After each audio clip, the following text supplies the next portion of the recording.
अस्सलामुअलैकुम everyone, welcome back to my YouTube channel. तो आज है हमारा first session of reason art. तो बिस्मिल्लाह करके हम स्टार्ट करते हैं। तो जो सबसे पहली चीज़ हमें समझनी चाहिए है वो है रेज़न और हार्डनर के बारे में, कि कौन कौन सा रेज़न यूज़ करना चाहिए, करते हैं, और किस रेशो का रेज़न कैसे यूज़ करते हैं। आप ये देख सकते हो जो छोटी बॉटल्स हैं, ठीक है, ये रेज़न, ये आर्ट रेज़न के दराज से ऑर्डर की हैं। और अमूमन जितनी भी मेरी स्टूडेंट्स हैं सब ने यही वाली परचेज़ की है, क्योंकि प्रैक्टिस के लिए ये आपके लिए काफ़ी है। तो ये 2.1 रेशो है, आपने देखा होगा। ये हार्डनर भी 2.1 रेशो का है। इसका क्या मतलब होता है कि रेज़न आपने 2 हिस्से लेना है और हार्डनर आपने 1 हिस्सा लेना। बॉटल्स से भी अंदाज़ा हो रहा है, ठीक है। तो ये 2.1 रेशो का रेज़न और हार्डनर है। ये आप प्रैक्टिस के लिए यूज़ करो, क्योंकि ये कम प्राइस में आता है, लगभग आपको 700-800 का पड़ जाता है। अब ये जो बड़ी बॉटल्स हैं ये भी आर्ट रेज़न की हैं, ये 1.1 रेशो है, ठीक है।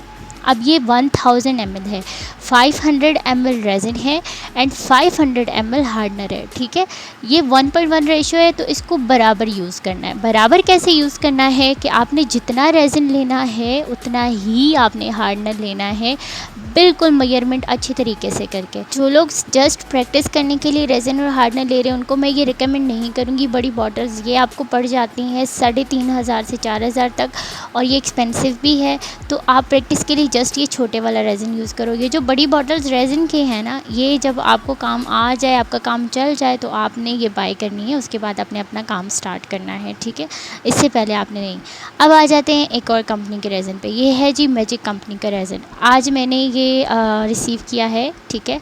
तो ये इसमें क्या है कि ये भी सेम रेज़न एंड हार्डनर है, बस इस पे पार्ट ए और पार्ट बी लिखा हुआ होता है। आप देख सकते हो कि ये इसके ऊपर आपने देखा है कि 1 kg लिखा हुआ है, कि ये 100 ml का जस्ट रेज़न है एंड 500 जो है जो ग्राम्स है ये हार्डनर है। अब इस पे समझने वाली बात क्या है, इस पे रेशो नहीं लिखी हुई, तो ये 2.1 रेशो है, ठीक है। ये भी 2.1 रेशो है। इसमें भी आपने 2 हिस्से रेज़न लेना है और 1 हिस्से आपने हार्डनर लेना है। यहाँ तक आपको बात समझ आ गई। अब आते हैं सेकंड पार्ट पे, मोल्ड्स, ठीक है। तो मोल्ड्स हमें जो चाहिए, जो मेरे स्टूडेंट्स ने बाय किए हैं ज़्यादातर, वो हैं अल्फ़ाबेटिक मोल्ड्स।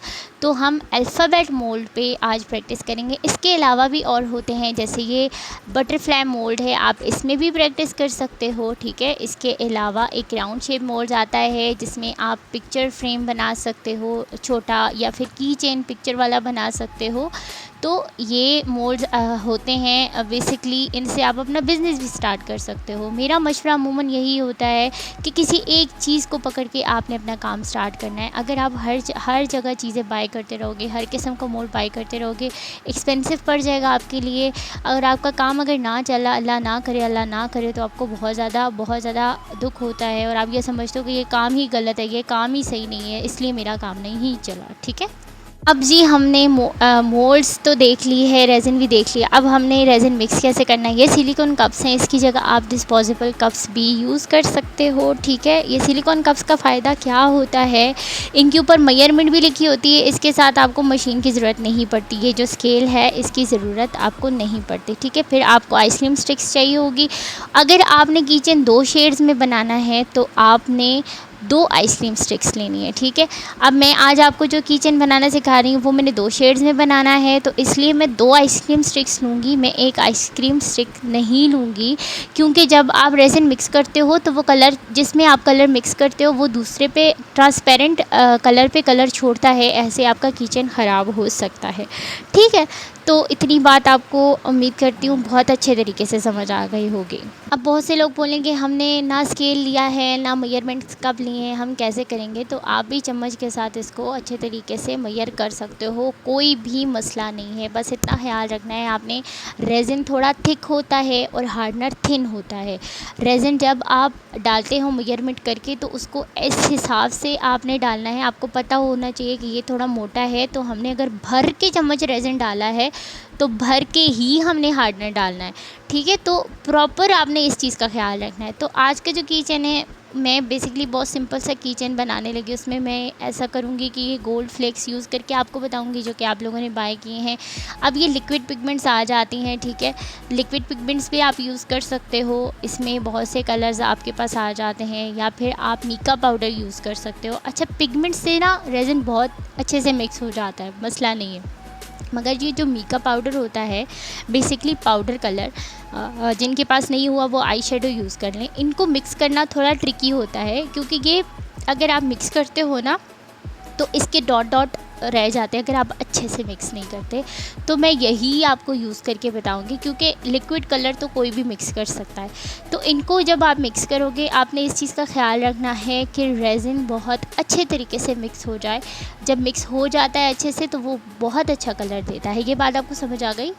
किसी भी मोल्ड पे काम शुरू करने से पहले उसको साफ़ करना बहुत ज़रूरी है। तो जो अल्फ़ाबेट आप बनाने लगे हैं, ज़ाहिर सी बात है सारा मोल्ड आपका साफ़ होना चाहिए। बट जो लोग बहुत यूज़ करते हैं, मेरी तरह बहुत काम करते हैं, उनको इतना टाइम नहीं मिलता है कि मोल्ड्स को रोज़ नीट कर सकें। तो मैं जो अल्फ़ाबेट बना रही हूँ, आप देख रहे हो कि उसके अंदर से, हालांकि रेज़िन अपना कोई भी प्रोडक्ट नहीं छोड़ता, बट फिर भी डस्ट या फिर कोई भी चीज़ होती है जो अगर फंस जाए मोल्ड्स वगैरह में, तो आपका प्रोडक्ट ख़राब हो सकता है। इसलिए आप अच्छे तरीके से जो भी अल्फ़ाबेट बनाने लगे हो या फिर कोई और की चेन बनाने लगे हो, उस की चेन के मोल्ड को आपने ऐसे अच्छे तरीके से साइडों से साफ़ करना है। यहाँ पे कोई भी डस्ट, कोई भी किसी किस्म की कोई चीज़ ना हो, ताकि आप जब वो अपना रेज़िन पोर करो तो उसमें ना तो आपको बबल्स बनते हुए नज़र आएँ, और सेकेंडली आपको वो ब्लर ब्लर ना फ़ील हो। तो अच्छे तरीके से आपने टिश्यू से या फिर किसी भी चीज़ से, ठीक है, इसको साफ़ कर लेना है अच्छी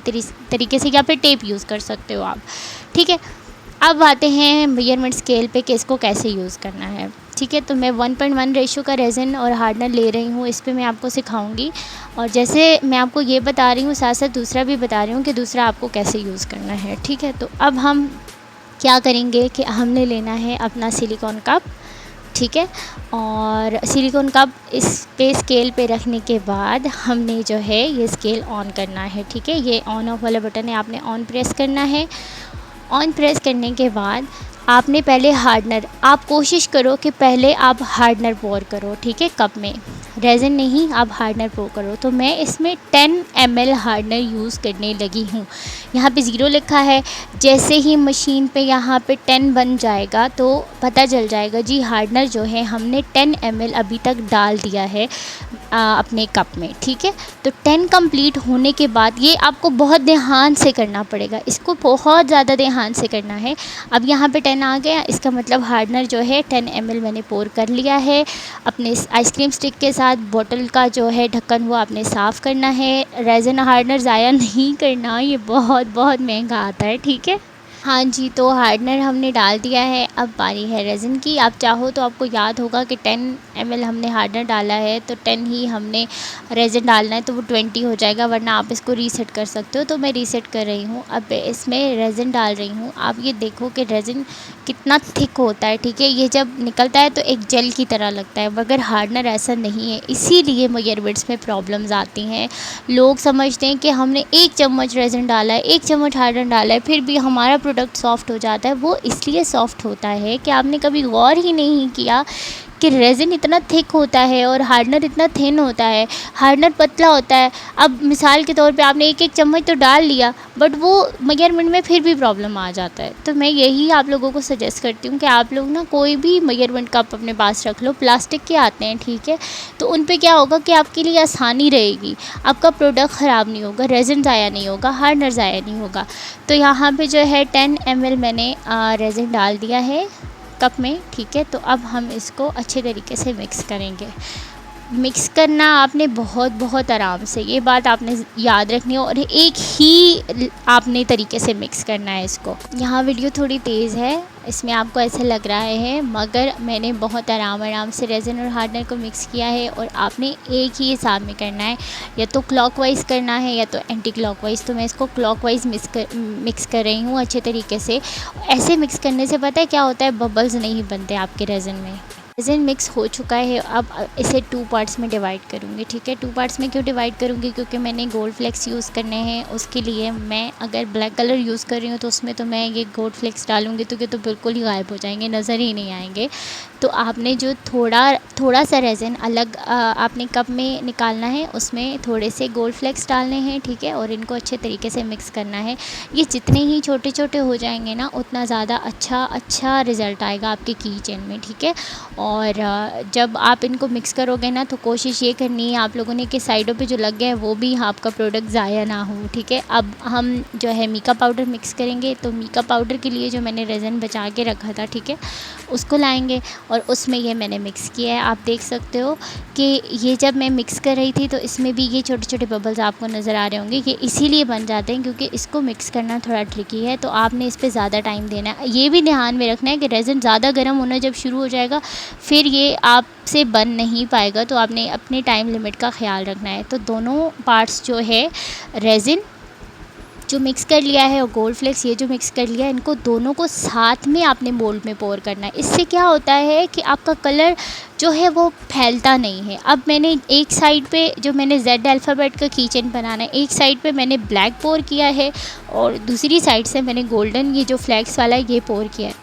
इससे क्या होगा कि आपस में रेज़िन और हार्डनर मिक्सअप नहीं होंगे और मिक्सअप ना होने से ये अच्छा रिज़ल्ट देगा। इसके बाद मैंने बबल रिमूव किए। आप लाइटर के साथ भी कर सकते हो, कोई मसला नहीं। आप देख सकते हो ये बन गया। अब जो बच गया उसका क्या करें, तो फिर मैंने सोचा कि एक बटरफ्लाई बना देते हैं। तो ये जो मेरे पास गोल्ड फ्लेक्स बचे थे, मैंने एक साइड पे बटरफ्लाई के ये डाले, ठीक है। और जो ब्लैक बच गया था दूसरी साइड पे मैंने वो डाला। आपको ये भी चलो एक एडवांस में ही समझ आ जाएगी कि ये बटरफ्लाई कैसे बनाते हैं, ठीक है। तो ये मैंने इसमें पोर कर दिया। एक की चेन बनने में 24 आवर्स लगते हैं, ठीक है। और कुछ लोगों के 24 आवर्स के बाद भी की चेन क्यों नहीं सही हार्ड होते, जस्ट बिकॉज़ उनका टेम्परेचर इशू होता है। जिस रूम में उन लोगों ने अपने मोल्ड्स वगैरह रखे होते हैं वहाँ पे टेम्परेचर ठीक नहीं होता, जिसकी वजह से उनके प्रोडक्ट्स जो है वो हार्ड नहीं होते, ठीक है। तो आपने कोशिश करनी है कि 25 से 35 डिग्री के दरमियान जिस रूम में आपने अपनी चीज़ें रखी हैं, ठीक है, 35, 36, 37 डिग्री हो सकता है, कोई मसला नहीं है। तो आपका मोल्ड वहाँ पे मौजूद हो, ठीक है। उम्मीद करती हूँ कि यहाँ तक आपको अच्छी तरीके से समझ आ जाएगा। कल इंशाल्लाह सेकंड पार्ट इस वीडियो का अपलोड करूँगी, क्योंकि ज़ाहिर सी बात है आपके सामने बनाया है, इसको ड्राई होने में टाइम लगेगा और हम हो सकता है इस पर अल्फ़ाबेट भी ऐड कर लें। तो आई होप कि आपको वीडियो अच्छी लगी हो तो लाइक ज़रूर करिएगा। Thank you.